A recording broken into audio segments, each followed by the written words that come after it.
Okay, thank you. Good evening, everyone. This is Melissa Kelly, Special Olympics Maryland staff. Welcome to the pre-competition Summer Games Bocce webinar.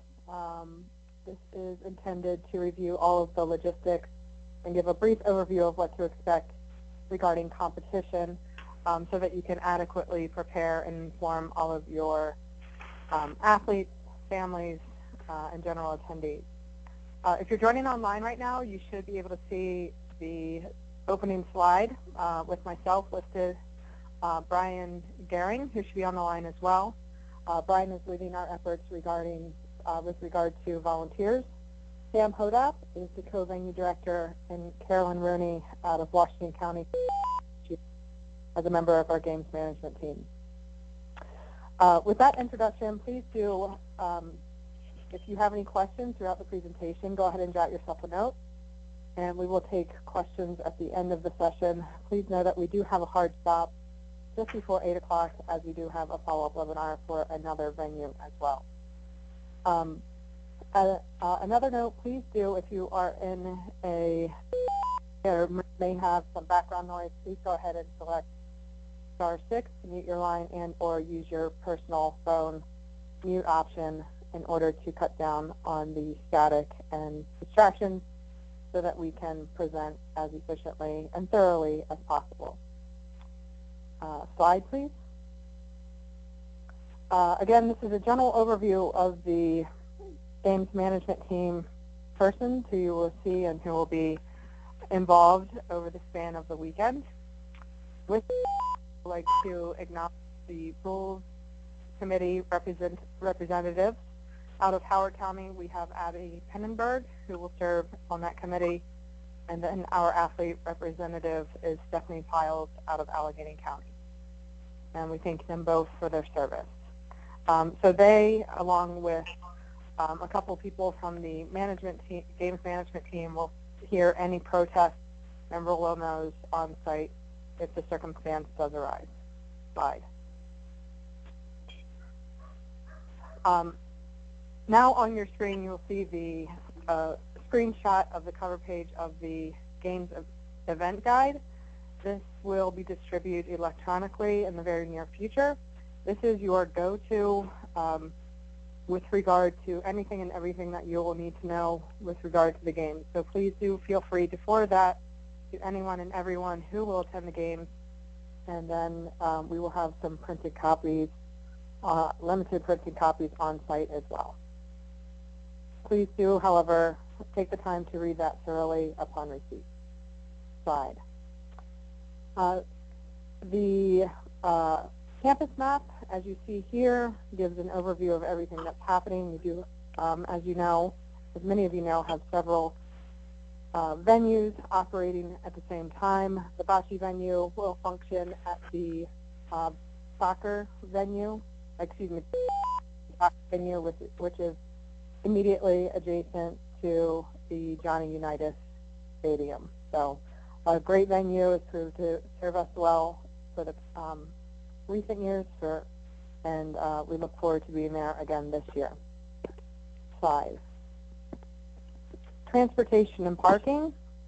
As you know, parking is somewhat limited on campus. Lot 19 is immediately adjacent to our venue, which has even fewer spots than some of the other options on campus. So please do plan accordingly and make use of the shuttle system which Towson University is operating for our games. Slide, thank you. With regard to transportation, please also note that where the stops are exactly, and please obviously, as we know, at times there are some mobility considerations and such, so please make sure that you are leaving with ample time to arrive at the venue well before your scheduled competition time. Slide. The overall schedule, many of you will be staying overnight. For those of you as well who will be commuting in, please make note of the schedule and do take full advantage of all of the events throughout the weekend. We do start the weekend with cheerleading competition, and we certainly would love to see you all at opening.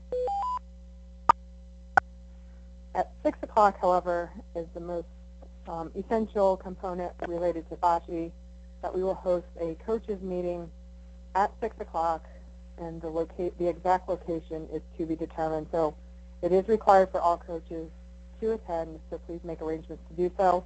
If you personally are not able to attend, all head coaches should attend. If you personally, head coaches, are not able to attend, please do send a proxy, and you are welcome to bring one additional coach.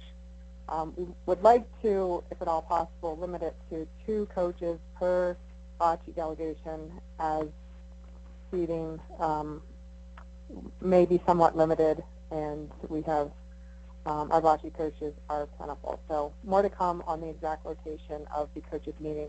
Again, 6 o'clock on Friday, June 10th. And Melissa, just a note on that, based on feedback from the earlier coaches webinars, to see if we could have these coaches meetings on Friday night over by CQ Arena, since that's where opening ceremonies is going on and such. We have set them up for the 3 coaches meetings that actually will occur that evening, including Bocce. Will be either at CQ Arena or in that area. We'll get the exact room numbers and such out, but it's the general feedback was it's much more convenient to have them there than to have everybody over by the Union. Great. Thank you, Mike. Mike, could you comment on the coach's role and the parade of athletes as well, which is scheduled to begin at 6:30? Coaches would be marching in with their delegations.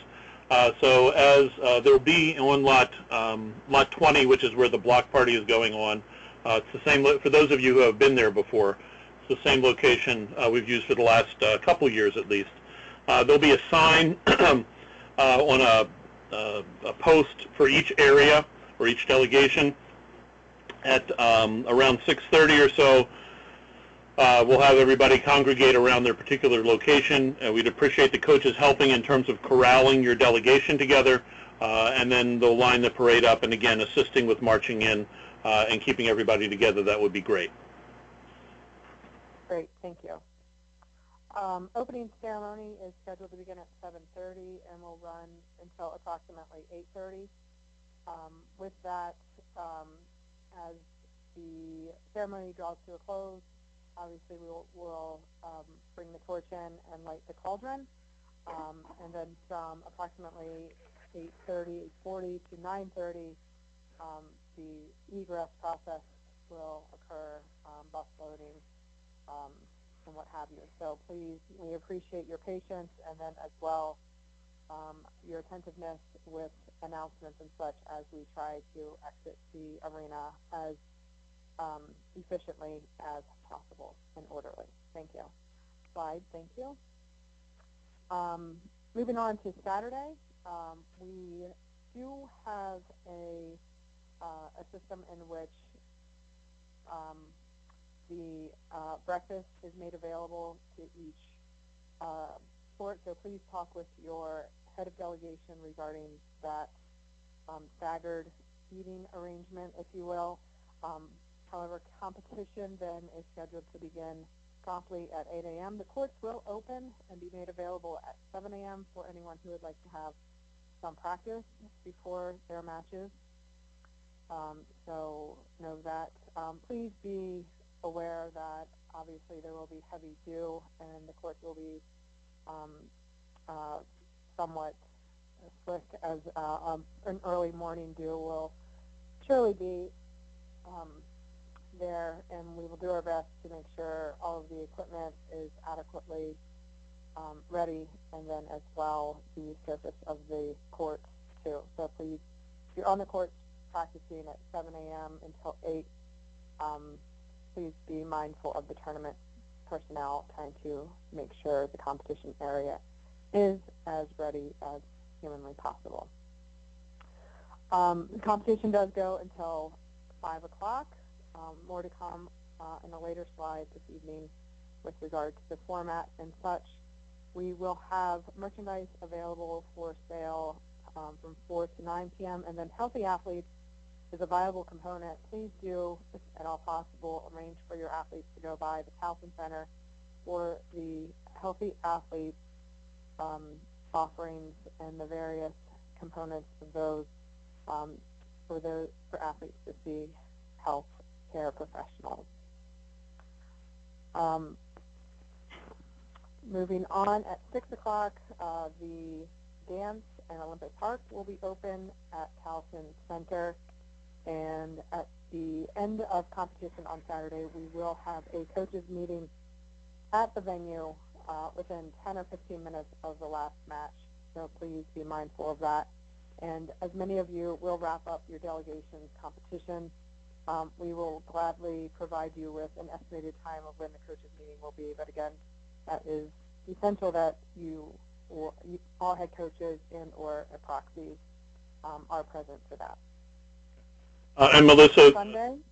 Just to note that some of these times have been adjusted a little bit, half an hour here or there, since we gave you the slide information. That'll all be updated in the event guide, which will go out tomorrow. Okay, great. Thank you, Mike.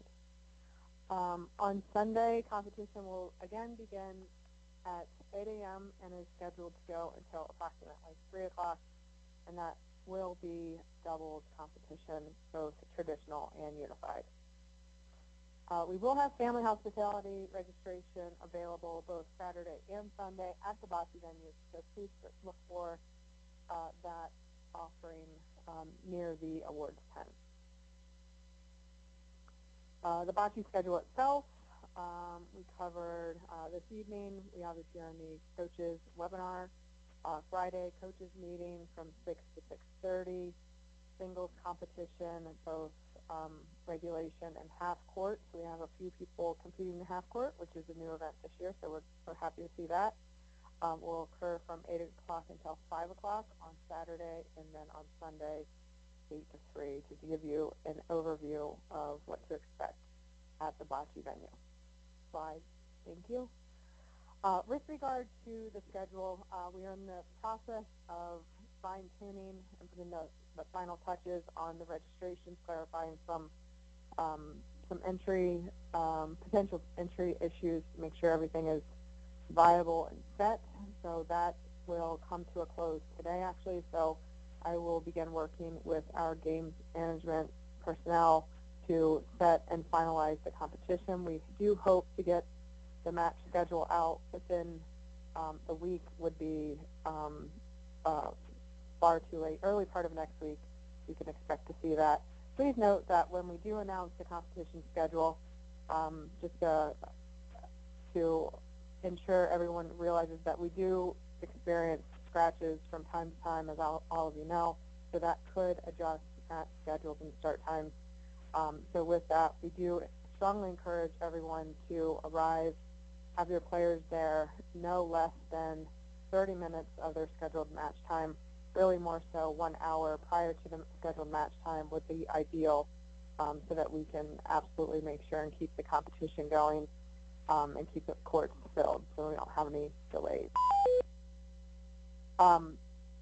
Saturday, as mentioned, is singles competition. We will begin with the women in the morning and then transition to the men's divisions midday into the afternoon.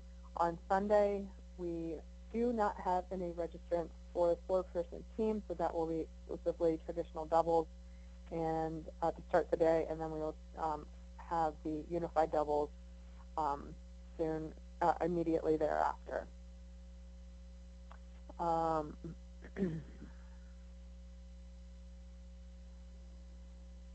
We covered all of the breakfast or meal indications, announcements through the public address system on site when the lunches are made available, so please be aware of that.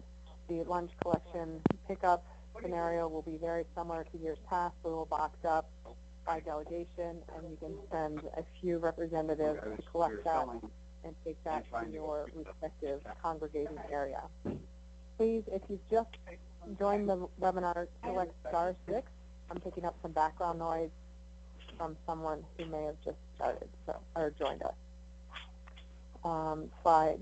Thank you. The Friday coaches meeting, again, in reference to that it is absolutely essential that you do have all head coaches there, and we do anticipate to hand out the printed materials, including the match schedule. At that point, the match schedule should be almost absolutely confirmed, and we should have, at that point, taken all scratches. Certainly, there could be the consideration of no-shows the day of, but it should be fairly concrete for operation Saturday morning. Slide. The venue layout is consistent with years past. We will have 20 courts functioning. We will have shade tents and water stations as indicated on the slide. We do have a coaches area, coaches and spectators area, in order to highlight the athletes and make sure that they are, everyone is abiding by the no coaching expectation. We do have a coaches and spectators restraining line, which is depicted on the image there. The awards tent will be in the parking lot area. And if you do have someone who is using a wheelchair, please let someone, tournament personnel, know as soon as possible so that we can make sure to touch base with you and make adequate accommodations to transition them using the wheelchair access road and entrance on the back side of the venue. And we will gladly escort them by way of golf cart as best we can and help as well, but we appreciate your assistance with that as well. Slide. Thank you. We are going to function without a staging tent this year. Once again, coaches are responsible for ensuring all players are to their assigned courts at least 10 minutes prior to start time. We will make ample announcements and do our best as we work through the day and the progression of the brackets to ensure everyone is fully aware of their location and the expectation of where they are to report. The good news is that we will have all of the divisions will remain on the same court. So if Women's Division 1 is scheduled to play their first match on Court 1, that will continue to hold true throughout the day. So as best we can. So we will review that with the final determination of, at the coaches meeting on Friday evening. I can assure you, however, you won't have any players playing on Court 1 and then Court 7 and then Court 6 and that sort of thing. We'll keep them on adjacent courts throughout the day. We will have a common clock that will be the field game clock. All matches will begin at the, as indicated by the starting horn, and the predetermined time allocation will be set by the game clock as well. So all matches will be played to the predetermined points, either 12 points for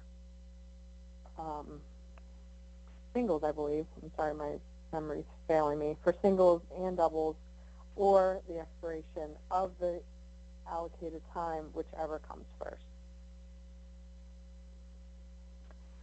We will update the results boards on an ongoing basis throughout the day.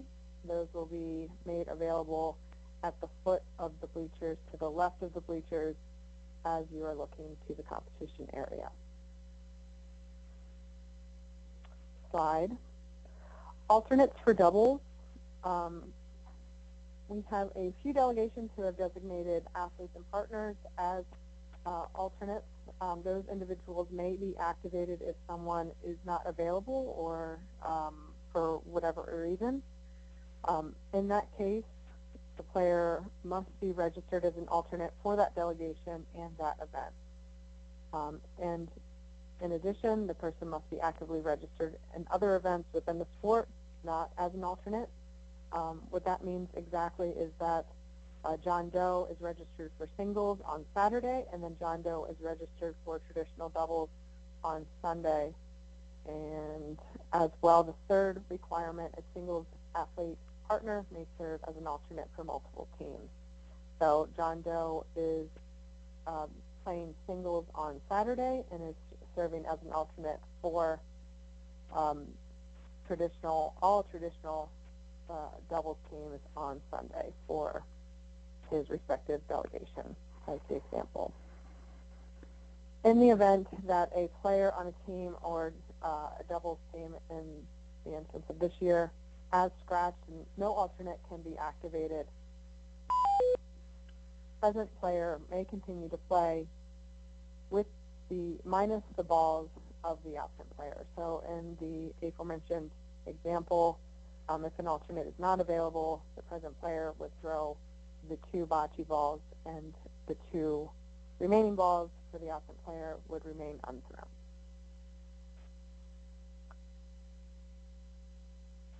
In the instance that a substitution is required, so this is the case that someone would have started their match and he or she becomes sick or injured, we would consider allowing a substitution, but please do make that known to the official, who will then work with the tournament officials or the tournament personnel to provide approval. So we do not have that circumstance. Slide. With regard to awards, at the completion of the division, please help us in having your players report to the awards area. Again, the awards tent will be in the parking lot. They can check in upon arrival there so that we know that they're there, and we will do our best to efficiently present all of the awards. Please, please, please have your players wear their credentials. Not everyone knows all of our athletes. We are working with general volunteers, obviously, so we want to make sure everyone has their name tags available and can be clearly read and identify people efficiently, so that we don't have a circumstance where someone is sitting and waiting and we don't know who they are because for whatever reason. But the credentials will certainly help in that effort. Slide. Please do, in the coming, as the games approach, make sure that you closely follow the forecast and inform your delegates of the anticipated forecast. Also advise them to wear sunscreen, headwear, proper headwear to shade their eyes or what have you. And then also please know that, just an added note, tents are permitted in the bleacher area only. It is the owner's responsibility to secure the tent to the bleachers, and the tournament management does reserve the right to remove any tent that is deemed unsafe. But please do make absolutely sure that the tents are secured to the bleachers so that there is no safety risk there. Slide. The inclement weather plan, we will postpone throughout the day, and then we will work, the tournament staff will work to adjust the brackets as necessary if it is required. And then in the case of lightning, all delegates will report to the United Stadium or the Towson Center, and please do listen intently for announcements if that circumstance does arise. A reminder with regard to apparel and uniforms, players who are not properly outfitted will be disqualified and will not be allowed to compete until the attire is corrected. Please know that it is the coach's responsibility to ensure that all players comply with the rule, both the unified partners and athletes. Long pants or shorts and golf or tennis style are appropriate. Jeans, running shorts, or short shorts are not appropriate and will be considered a violation. A collared shirt is required for competition, and that's been the case for a few years now. So please do make every effort to ensure that these attire expectations are complied with. With regard to footwear, we want to be fully equipped with that as well, both for safety and to afford proper care to the venue. Please make sure that the shoes are sneaker type style.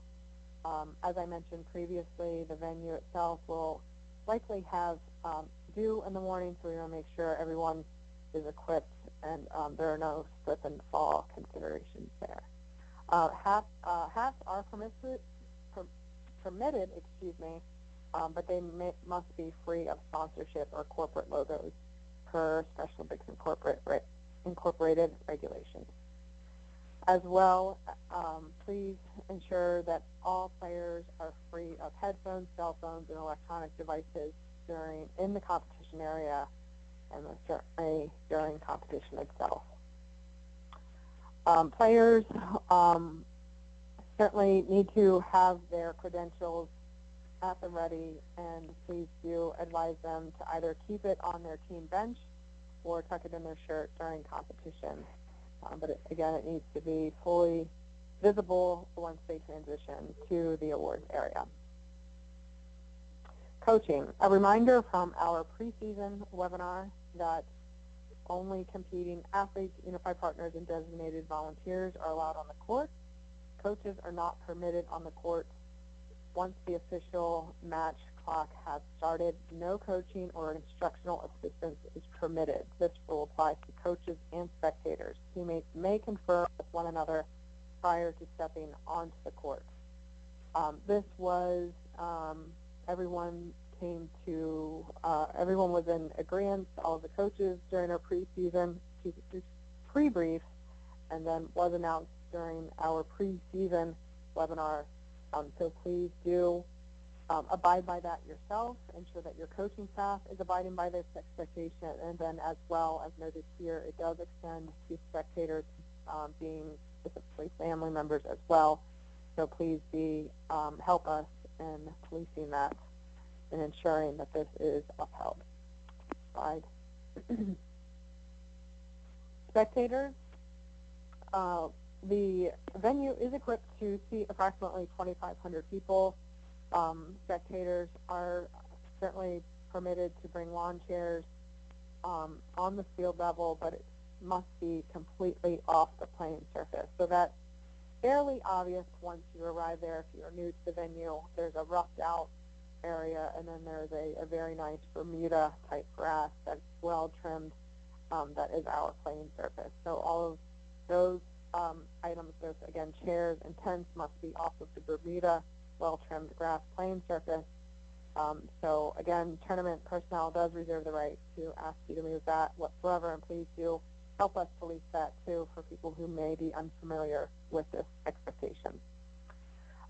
If you are anyone looking to secure the tent with stakes, there is an irrigation system under the playing turf, so that is another consideration and reason why we don't want to have any tenting on that surface as well.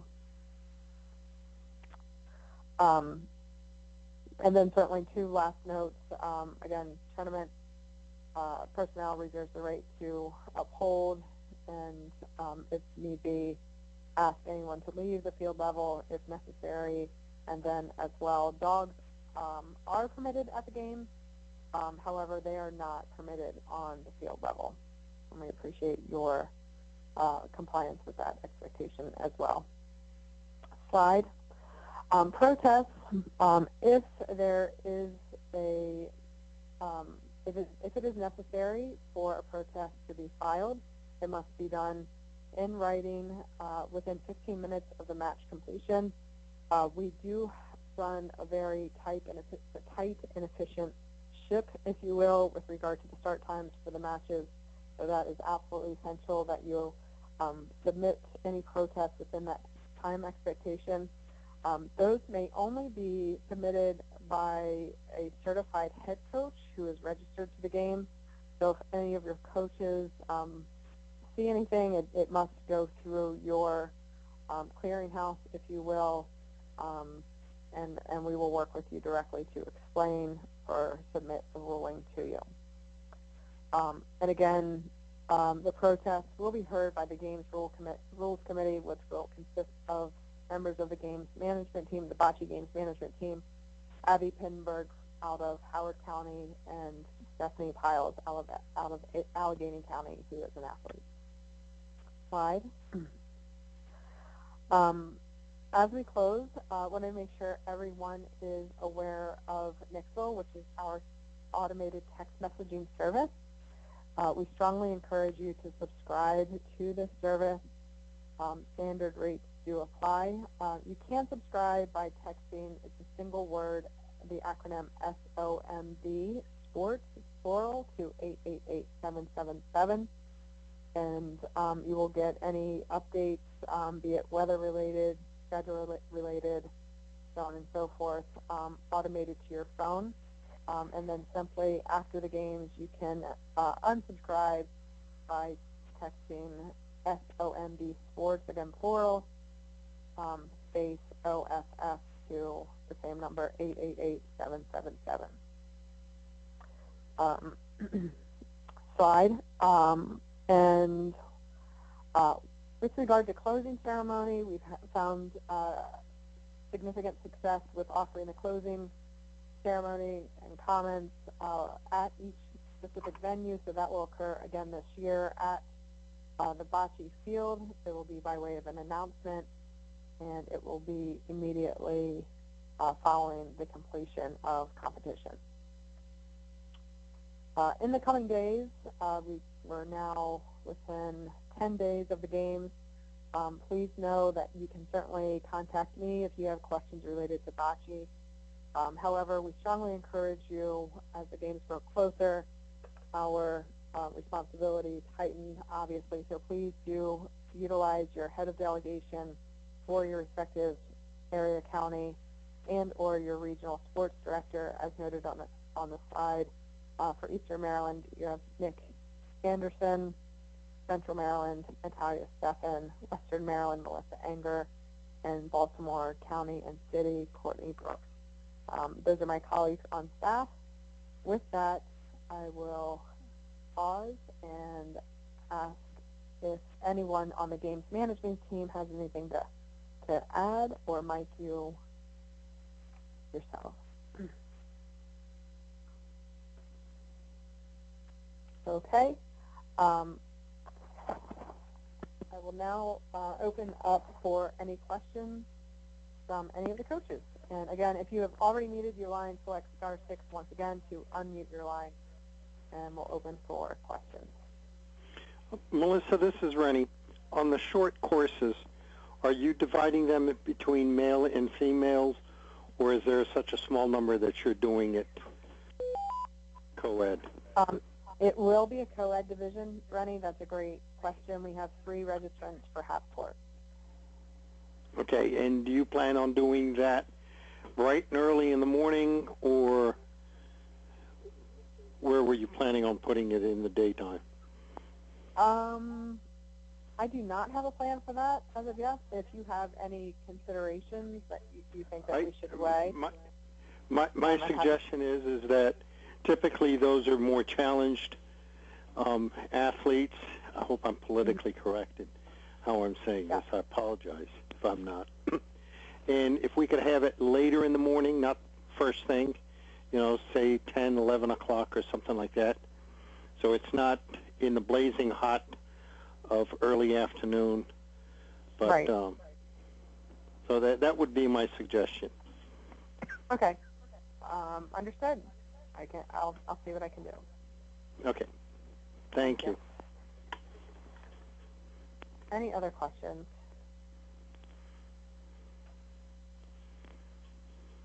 Hi, this is Crystal from Calvert County. Hi, Crystal. Hi.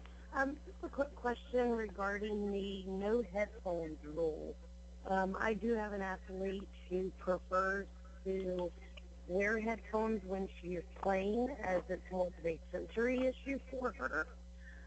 She will not be allowed to wear those this year. I know she has in the past.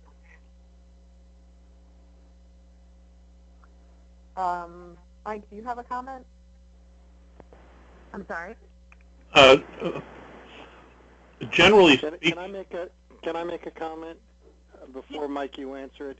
Is she wearing the headphones because she's trying to reduce the sound that's coming up because she's overwhelmed by the sound, or is she wearing the headphones because she wants to listen to some music or something like that? No.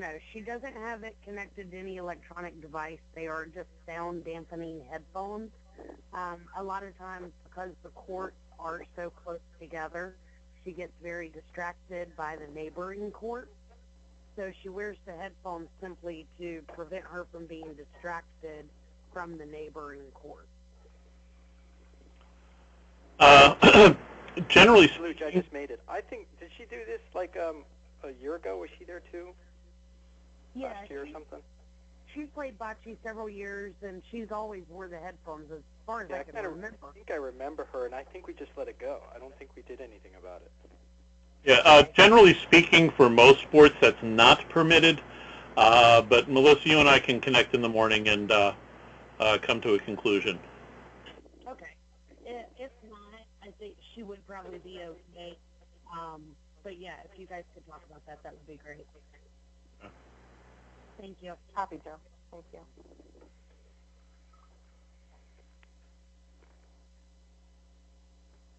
Okay, any other questions?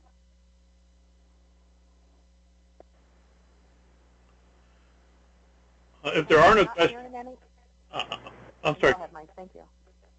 I was just going to say, if there aren't any other questions, I did want to just thank everyone for taking the time tonight, but also for all the work you've done all season to get your athletes and your delegations ready for this event. We're really looking forward to seeing you out there in about 10 days. And again, thank you for all the work you're going to do in the next 10 days to prepare your folks. So looking forward to having a great weekend. Hey, Thanks, Melissa. everyone. Have a good night. Yeah. Yeah, this is Stuart from Garrett. How you doing? Good. How are you? Not too bad. The one question I have with setting up the tents like we do on the side and all the chairs and stuff, will we be allowed to do that like Friday afternoon, just to stage it so we don't have to do it too early in the morning Saturday? Just leave it down there? Yeah, we actually have delegations who come in and do that. Okay. Again, just be mindful. We'll be setting up. We'll be in and out, that sort of thing. So just be mindful of tournament personnel and or our contracted rental company who might need to access various areas. But that's certainly fine, yeah. Yeah, Stu, just know that is at your own risk. There's no watching and guarding that field. Oh, yeah. I know. So it's entirely at your own risk. Sorry. Cool. That's from our insurance company, our friendly message there for the evening.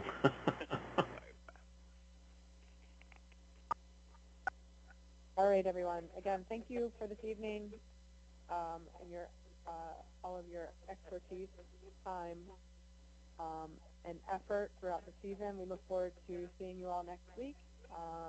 Have a good rest of the week and a great weekend. Thank you.